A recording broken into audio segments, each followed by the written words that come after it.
Peacekeeping has never been so big as it is today. The United Nations today is the organization that deploys the greatest number of troops around the world. We have some 100,000 people deployed in 18 different missions.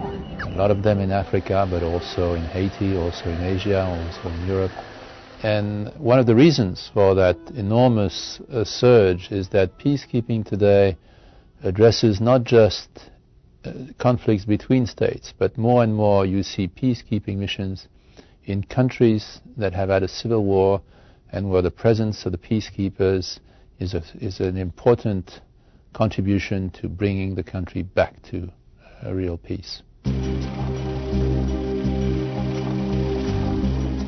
Peacekeeping was really invented by people like Ralph Bunche and Dag Hammarskjöld.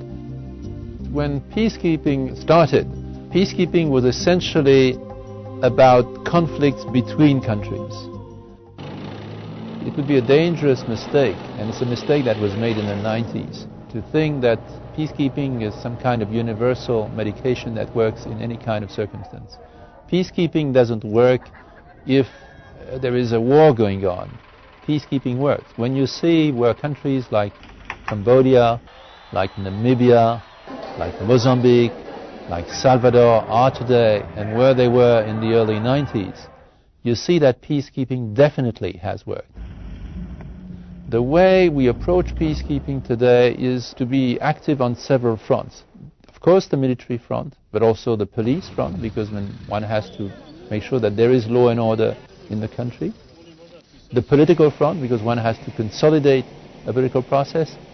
And the broader effort of reconstruction and development, because we see that without peace building, without a real effort to help people have a more normal life and escape the scourge of abject poverty, any peace will be fragile.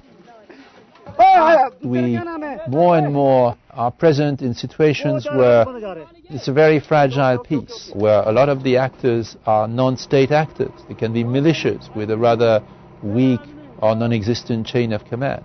You do not want a fragile peace that has been achieved with great effort to be jeopardized. You need a robust force that can send a clear message to all those spoilers that they will be dealt with harshly. And that's why now in places like the Democratic Republic of the Congo or in Haiti, facing gangs in urban slums, we have very robust forces. To be a good peacekeeper, you have to have courage, because you're deployed in a difficult place. Unfortunately, we do lose peacekeepers to hostile fire every year. You also need humility, because you're there in a country that is not your country, in a country that you've come to help. So you have never to forget that you are there as a guest of that country. And you also need persistence, because peacekeeping is not a quick win. You have to really work hard for peace. If you do not stay the course, if you try to solve the very difficult problems too quickly, then you run high risks. I can't think of any organization that does peacekeeping in the kind of comprehensive way that the UN does it. We see the African Union now very much engaged. We see the European Union making a very important contribution, especially in places like Kosovo. They helped us also in Democratic Republic of Congo. We see NATO engage on the military side in a country like Afghanistan. But the comprehensive effort linking all aspects, I think only the UN really does it. The Security Council is the key organ of the United Nations responsible for peacekeeping. It's the Security Council that makes the decision on any mission that is deployed, on the size of the mission, and on the mandate of the mission. Once the Security Council has made a decision to deploy a mission, then it is compulsory for member states to fund that mission. The overall budget is now more than $5 billion, but that figure is less than 0.5% of world military spending.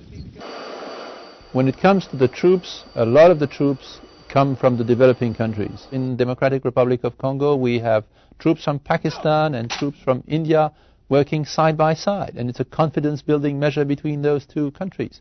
But we also have troops from Africa, we have troops from Latin America, we have troops from many parts of the world. In recent years, we have made real progress in a number of places. When I see the Democratic Republic of the Congo, which just a few years ago was occupied by several countries, was divided in two, where millions of people were dying. In 2006, could have free elections. That now it can really focus on development. This is a major transformation. Liberia, it's another illustration of a place that was really devastated by conflict. By deploying a strong force and an effort where we address also the development needs of Liberia, today you have the real possibility for the first time in many years for Liberia really to consolidate itself as one of the democracies of West Africa. You have the first woman president of Africa, elected in a transparent election, and we see that in many situations women can play a major role in rebuilding the peace. So to have women peacekeepers gives a good example, because it means that we can really help empower the women in the countries where we deployed. The United Nations is the only organization that has the universality of really bringing the whole world together. There are few activities in the world today where you see people coming from poor countries, rich countries, from Africa, from Asia, from Europe, from the Americas, and they are just united around one single goal. It's really the whole world coming together with no other agenda but serving the Charter of the United Nations.